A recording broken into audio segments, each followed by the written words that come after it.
Planet Watchers, hello. It is Taurus season. It's upon us. Hi, Mary Jane. Hi, everyone. Yes, indeed, we're cruising right into Taurus after a fairly hectic spring, early spring. So now's the time to blossom. Get busy in your gardens. This is the time. This is the time. Yeah, I planted my garden Saturday. Yep. Got it all in one day. So happy. Good on you. Good on you. Yes, we're getting very close to just getting things done and getting back to the earth, and it's going to feel so good. Oh, it did a little dirt therapy. I still have some dirt under my nails and I couldn't be happy. Yeah, that's good for us. It's good. That's good dirt. That is my therapy. Well, we were talking before we hit record, and you said that things are not all just sunshine and roses for Taurus. No, no, this year, at least, the Taurus is looking a little bit angry, a little bit still angry. We have the same movements in the sky and the same situation that's not moving between Pluto and Mars that we saw all last month, all the month before. It just kind of keeps on keeping on. And this isn't allowing for any peacemaking, peacekeeping kind of activity. The heart of our leaders is just not in it. They're still out for themselves and out to make a maximum of noise, take over a maximum of territory. It's all about eking up the earth again, bringing it home, bringing what I need home. Even Trump wanting to go to Greenland because we need Greenland, you know. And this is the thinking all over the place. Well, yeah. Well, we need Greenland. No, it's we need to protect the Greenland people. No. They're under dictatorship. No. Everything except we want their resources. Precisely. And that's really what we're in an earth side now. So it's all about getting whatever we can extract from the earth, and a maximum of it is going to be very much in the thinking this period as well. Now, I talked a bit just earlier about the fighting going on that's already within our EDN from the last couple of months. This is now that this is the same thinking is happening in the fixed signs. This is important. Taurus, Leo, Scorpio, Aquarius are fixed signs. They're fixed energies. That is to say, positions are taken and will not be given up. So it's a very difficult time with that in mind to even think about negotiations, compromise, quid pro quo. Let's get along. Let's figure out a middle ground. It's just not on the cards during this period of Taurus. We're going to have to wait. Actually, we're going to have to wait well into July before we can see any kind of clearing to allow this kind of thinking. Oh, for Pete's sake. Yeah, I know it's extremely very bad climate all for the weeks to come for any kind of peace efforts. Now, this is happening on a global scale, but it's also, don't forget, it's happening on a personal scale as well. So if you've got enmities, if you've got enemies out there, if you've got people you're in litigation with, don't look for miracles during this time of Taurus. Later on, toward the mid May, and as we get into Gemini, we'll have a little more time to think about negotiation, compromise, and so on. But you're just not going to get very much done this month as far as finding compromise, finding middle ground with your declared enemies, litigation, contracts. This is not the best time to be looking for that promotion. It's not the best time to be selling your fine points and getting ahead in contract negotiations. We'll talk a little more about that with Venus, who's going to be helping out a little later. But for the moment, lay back, take notes, see what you can line up for future happier time. I'm thinking this is going to be the best course to take. Fun, fun, fun. Yeah. The same is true with the sense of, especially litigation, the justice being called upon. I think, first of all, about the international courts of law that are looking at, genocide, looking at human rights violations, and so on. This is going to be extremely difficult in underneath the sky this month. There are two movements involved here that are quite different. First of all, Uranus is square to Pallas Athena. Now, Pallas is this asteroid that's sort of in charge of law and order. She's keeping the peace and making for good governance. Uranus square to this is putting out all kinds of challenges. Again, personal, very surprising, very brusque position taking that are just shaking the foundation of any kind of justice system, including the criminal courts, including divorce courts, including fighting things out with your neighbor about boundaries and so on. It all comes down to this not being in control of common sense justice.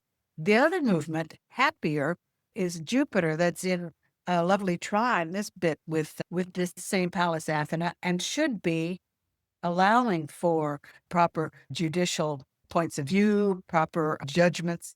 But the two together are just not getting along. They're not allowing each other to cooperate and, in fact, to reach proper decisions. So I'm thinking this is going to be sort of a sterile time as far as judiciary and judgmental movements. No, We're getting some help, but it's again farther down the line in the first part of July.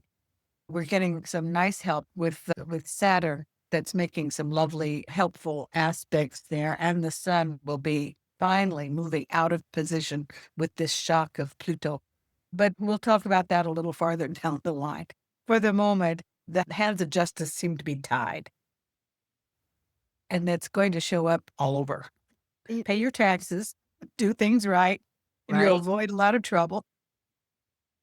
Now, aren't we supposed to be in the age of Aquarius right now? Well, yes, and we are. But let's not forget that the astrological ages, astronomical ages that we're talking about last for 2,160 years. So what we're feeling now, and my thinking is that we were invited into the age of Aquarius with the bombing of Hiroshima. The setting off of the atom bomb began the horrible possibilities for destruction and the positive possibilities of correcting war forever. We'll never have the same war as we had before. Never. So this I consider birth pangs. And we have, 2,000 years in front of us to get the story straight. What often happens in this kind of shock, because it is a shock of eras, a shock of the whole mindset of the human race goes on under this thing. And what we see in the first time is the opposite of Uranus. It's the age of Leo. That is to say, me first, I'm going to be great. It's time to cover oneself with glory. And this is the first shock until we can get used to a larger thinking, a larger point of view. And this is true all over the world. So don't worry, it's happening, but we just don't feel it. No, no, and it's hard to look around and think that this is some sort of golden age when there's dictators, not just in our country, but in other countries as well. For sure. And there's these silly wars like Russia and Ukraine and what's happening in Gaza. And there's genocides in Gaza. That's it's just right. Well, pretty awful, for sure. History is fantastic because reading history, now we'll get back to that. Reading history is astonishing because we see that the big stories, big history with a capital H, invariably boil down to the little histories with a small h of human beings. And we've got human beings that are fighting for their virtual existence. Netanyahu, Putin as well, Donald Trump, all have to get their last bit in before they die. And they'll do anything to keep on top. And that's really, I come back to the cult of the personality. And this is what it's involving actually for us on a world scale too. I'm not being terribly helpful. I hate to be so negative, but there are things to do with this energy. It's important for us to realize the periods of sitting back a bit and taking stock, sitting back and using this time, this fixed time that moves very slowly, use it to rethink our possibilities, see what more positive notions we can come up with to work on these compromises, to work on these constructions, and use it. That's about the only way we can use this type of energy. Mm, mm. I remember you also said that astrologically, the planets are lining up in a very similar way as to July 4, 1776. So, kind of this revolutionary type of energy. True enough. How are you seeing that play out now? Well, again, slowly we're in charge of Pluto, that's in charge of this particular energy. And Pluto, of course, is moving very slowly. But the atmosphere is there, it's still there. Pluto opposite Mars is going to make things move ahead quite a lot. And I'm thinking one thing that's going to be important during this first part of Taurus is the idea of demonstration. People are finally going to say, wow, enough. The shock is over. Now the awe sets in. And we've got to let people know that we're not in agreement with things that are being decided right now or the way things are going for us. So I think there's going to be a huge new movement, a groundswell of opposition that we're going to have to count on. We have to. Yeah, we have to count on it, right? Because it's the Mhm. only thing that's going to make any change. Sure. And don't lose track that even the Revolutionary War in America lasted for 13 years. So we've got time to worry about this, actually. My goodness. Yes, I suppose so. Yeah. What else can we expect in Taurus now? Well, I wanted to come back just a little bit to talk about the square from Jupiter to Saturn.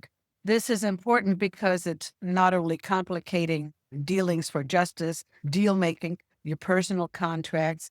They're both changing signs, though. Jupiter is moving from Gemini to Cancer. Saturn at the same time is moving from Pisces into Aries. So the same square is going on, although the energy is going to be changing considerably. And the square is going to be effective clear until the 16th of July. But with this idea of changing the accent somehow. So we're going to see a sort of step up in basic, especially judiciary kind of elements a lot as we get into more active, the cardinal signs are much more active. Hmm. So we're going to see some setbacks again in your contract, in your ideas of promotion, anything you're looking to do for growth and personal advancement is going to be sort of in a checks and balances position for a little while. That's in the cards. That's in the cards until probably the first part of July. Now, let's get happy here because my friend Venus is finally performing halfway decently. She moved on the 13th of April, that is to say, yesterday for us. Venus went direct in her movement. She's still in alignment, still in conjunction with Saturn, still in Pisces, conjunction also with the North Node and in lovely aspects with Uranus and Juno. This is beautiful. This is beautiful for, first of all, Venus will be getting over her tearsome, I'm a victim kind of mode, going direct, and she's getting to be extremely flirtatious. Also, she'll be changing signs 30th of April and moving into a lovely aspect with Neptune and with Mars and with Pluto. This is just purely sexy. I want you all to get really busy here because this is a fantastic flirtatious period. You have to stay open to chance meetings. I don't believe in coincidence very much. But this is the time to keep your antennae open for new relationships, new developments in existing relationships, new friendships. Also, this is very important for artistic effort and for some new fashions of treating money. Venus is also monetary. Let's not forget her importance in finance. So keep your eyes open for new possibilities, new investments. This is fantastic. and get your mind off the world wars for a while and get down to business. Yes, this is going to be particularly good. There are some wonderful dates in here. If you Yeah. want to hear them, we're looking, especially in May. The moon looks very, very happy here through, well, first of all, the 28th of April, and then the 3rd, the 8th, the 13th, the 18th, the 23rd, the 27th, the 30th of May are magic dates as far as getting out and meeting people, falling in love, falling out of love, whatever needs doing in your life. These are very good dates to be doing those things. Love it. Okay, we needed that good news. Yes, we do. And there's another I consider very good news that can, with the full moon in May, that's on the 12th of May, Mhm. where the moon is again making very happy attitudes toward Saturn, opposite Uranus, square to Pallas Athena, however. Venus is also making a rather scratchy attitude with the sun, but that's good, but a very nice attitude with Mars. This is termination day. This is the day to get out of that bad job, to get out of that bad relationship, to get out of your bad memories, out of your bad habits, turn things around. This is fantastic. This full moon is going to be extremely important for all of those shedding attitudes. Painful and raucous, I'm sure, could be scar material. I don't know. But it absolutely needs doing. And I have a lot of faith in this full moon this month. I don't like them as a rule, but I think this one looks particularly healthy. Wonderful. May 12th. May 12th. All right. Anything else that we would need to know about the time of Taurus? We're going to, as I said, we're the first couple of weeks of this period until into the 1st of May, 5th of May. It was riding out.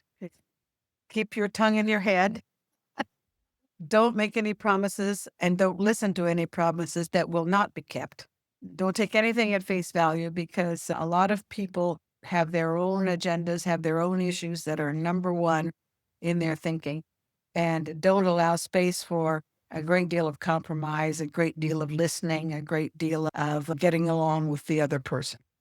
Mm, So if we on our end can be at least open and forgiving, that's already half the battle. And the other fellows are just going to have to figure it out on their own. I don't know what to tell you. So, business as usual for a while now. For a little while. Yes. Hang in there until it sounds like after the full moon, things just start to shift. Oh, definitely. Definitely. And I think next month, the period of Gemini should be a little happier, but we'll get involved with that a little farther down the line. Farther down the line. You got it. All right. Well, we will be back in Gemini. Indeed. Right. And I would like to remind everybody this is a global report. It's not going to apply to everybody every day in the same way. In the same way. And that's very important. Very important, right? So For it's so sure. important to get your own chart done. It's a very good idea. Then you can refer, then you can see where your positive energies are, where your forces are, and where your weaknesses are, how to use the time. This is the beauty of astrology, is using the time we've got, using the energies that are available to our own ends, our own happy ends. Mhm. So yeah, get some paper behind you. Love it. Love it. Love it. We'd love to see you.